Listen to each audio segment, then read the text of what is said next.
জি দর্শক, আমরা যুক্ত হয়েছি গুপ্তছড়া বাজারের পশ্চিমে। এই মাত্র একটি টলি ভয়াবহ অ্যাক্সিডেন্ট হয়ে আপনার খালে পড়ে 3 জন আহত হয়েছে।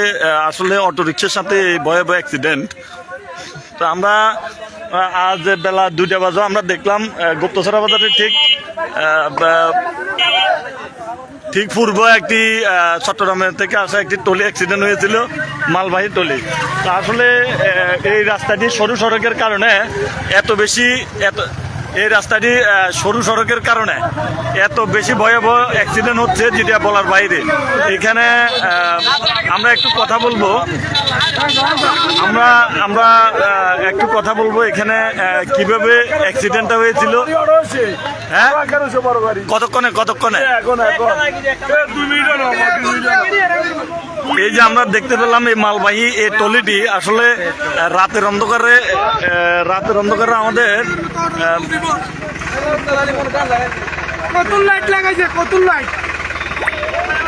আমরা দেখতে পেলাম এই মালবাহী এই গাড়িটি এখন খালে পড়ে রয়েছে। এভাবে প্রতিদিন গুপ্তছড়া সড়কে কিন্তু আপনার 3-4টি করে অ্যাক্সিডেন্ট হয়েছিল এখানে। আচ্ছা, এই অ্যাক্সিডেন্টটা আপনি কি প্রত্যক্ষদর্শী? কিভাবে হয়েছিল? এটা হয়েছে আমরা সাইডে 4 জন লোক আমরা। আচ্ছা, তো যাত্রীরা আছে গাড়ি 20 গিয়ার ওসো লাড়িব টলির মধ্যে কেন এত লাইট থাকবো? লাইটলে কিছু দেখাও না লাস্টের জন্য আরে মারা দিছে ওইখানে আর গাড়িটা আচ্ছা, আমরা একজন মোটরসাইকেল ভাই একজনের সাথে আমরা কথা বলবো। আচ্ছা, অ্যাক্সিডেন্টটি এটা কিভাবে, এই যে ট্রলিটা কিভাবে অ্যাক্সিডেন্টে ভয়াবহ অ্যাক্সিডেন্ট হলো? আমি ওই দিক থেকে পশ্চিম দিক থেকে আসতেছি, আর আপনার দিক থেকে আমার সামনে একটা অটো, আমি ওই দিক থেকে সাইকেল একটা টলি একটা আসতেছে। টলির সামনে যতগুলো লাইট ছিল মানে আমরা দেখতে পেলাম এখানে গাড়ি চলাচল প্রায় বন্ধ হয়ে গেছে। আমরা গতকালও আমরা সন্দ্বীপ থানা প্রশাসনকে বিষয়গুলা একটু তদারকি করার জন্য বলছি। আসলে সরু সড়কের কারণে এবং ঢাকা চট্টগ্রামবাহী যে বড় বড় ট্রাক আছে, লরি আছে, এই লরি চলাচলের কারণে কিন্তু এখানে যে সড়ক রয়েছে এটা অত্যন্ত সরু এবং প্রতিনিয়ত দুর্ঘটনার শিকার হচ্ছে।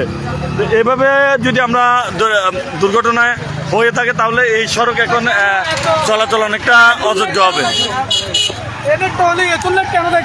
হ্যাঁ, আপনি কিভাবে হয়েছিল? আমি কখনো দেখি নাই। আচ্ছা, একজন অটো চালক, আপনি কি অটো চালক না?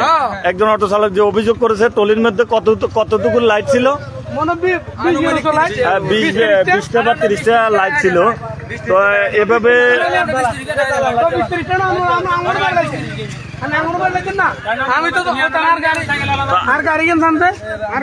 একটু ধরো। এখন আমরা গুপ্তছড়া বাজারের একেবারে পশ্চিমে রয়েছি, হারামিয়া 7 নং ওয়ার্ডে। এই গাড়িটি 5 মিনিট আগে ভয়াবহ অটো এবং ট্রলি যে অ্যাক্সিডেন্ট, এখানে অনেকগুলো পণ্যবাহী গাড়ি পণ্য রয়েছে, পণ্য সহ একেবারে ট্রলি খালে পড়ে গেছে। হতাহতের ধরনের কোনো ঘটনা না ঘটলো, একেবারে অ্যাক্সিডেন্টের মাত্রা একেবারে কম না।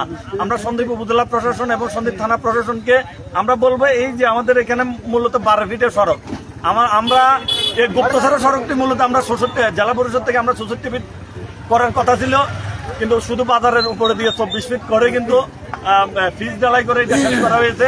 28 কোটি টাকার কাজ এখনো চলমান রয়েছে। আমরা সরকারের কাছে এবং আমরা প্রশাসনের কাছে এবং বর্তমান সরকারের কাছে, মাননীয় প্রধানমন্ত্রীর কাছে আমরা আকুল আবেদন জানাবো। আমাদের এই সড়কটি সন্দ্বীপের প্রধান সড়ক, এই সড়কটি আপনারা 64 ফিট না হলে অন্তত 40 ফিট করার এবং 2 লেন করার চেষ্টা করেন। আর যদি যতক্ষণে আমাদের এই সড়ক 2 লেন হবে না, ততক্ষণ পর্যন্ত আমাদের এই গাড়ির শুধু অ্যাক্সিডেন্ট হতে থাকবে। আপনারা জানেন, গত 3 দিন আগে এই সড়কে রাতের তাও এতক্ষণে ট্রাক এবং মোটরসাইকেলের যে ট্রাকের তলে ফিস্ট হয়ে একজন শিক্ষকের স্ত্রী নিহত হয়েছে ঠিক রাতের এই সময়ে।